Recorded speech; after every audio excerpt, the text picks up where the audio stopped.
May pangutana nga gihatag. Unang pangutana, isip Kristohanon, mutuo ba kita anang bisyon ni Rudy Baldwin kay pirmi man niya matagana?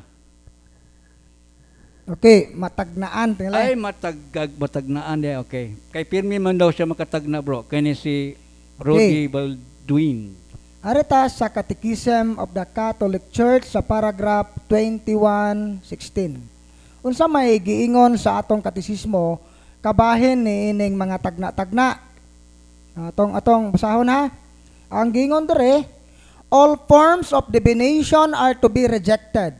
Recourse to Satan or demons, conjuring up the dead, and other practices falsely supposed to unveil the future.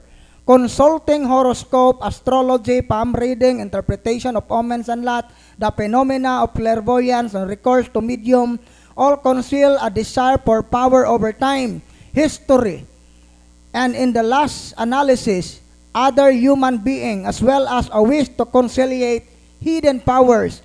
They contradict the honor, respect, and loving fear that we owe to God alone. So unsa gani ng pagtagna-tagna? All forms of divination are to be rejected. Tanang matang sa paghula-hula, tanang matang sa pagtagna-tagna, angay isalikway. So, natinuod man brad, nga gikan jutilin at sa Ginoo brad kay matinuod man, diha sa Buhat Kapitulo 16:16. Ang istorya ani, dunay usa ka babay nga gitugahan sa yawa ug gahom sa pagtagna. O gani, daghang nailad kay wa man pud musupak sa mga apostoles. Kabantay mo aning ubang mga managna, musupak ba na simbahan, di po na magsupak-supak. Muawhag pa na ubat pag rosaryo, simba aron di mailhan ba. So naitabo ni sa Buhat 16:16, dihay babae nga gitugahan sa yawa o gahom sa pagtagna. Pero si San Pablo nga puno sa Espiritu Santo, nakabantay siya nga dili ni iya sa Ginoo, iyang gihinginlan ng yawa.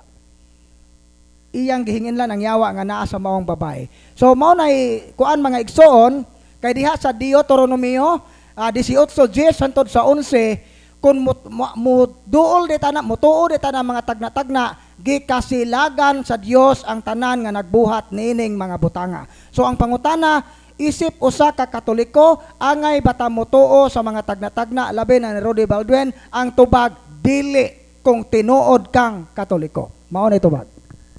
Okay, daghang salamat brad. Dugang pangutana, sala bagihapon imo na siyang gipasaylo apan wa na mobalik ang closeness ninyo. Wala na kuno mobalik ang pagka-close pero gipasaylo na brad. Sala pa kuno gihapon na. Okay, so ang effect sa sala nga katong bataw naguba ang inyong closeness, nanay gap. So dili na maoy basihan. Ang importante ana nga ikaw mismo sa imong kasing-kasing wala na ka maghambin o kayugot o kaligot-got sa maong tao. For example, gi-rape ka sa maong tao. Imong uyuan, ning rape nimo. Natural. Nga dili na gyud ka mo kumpiyansa ana nga makig-close pakasama sa una kay basig rapon kag utro.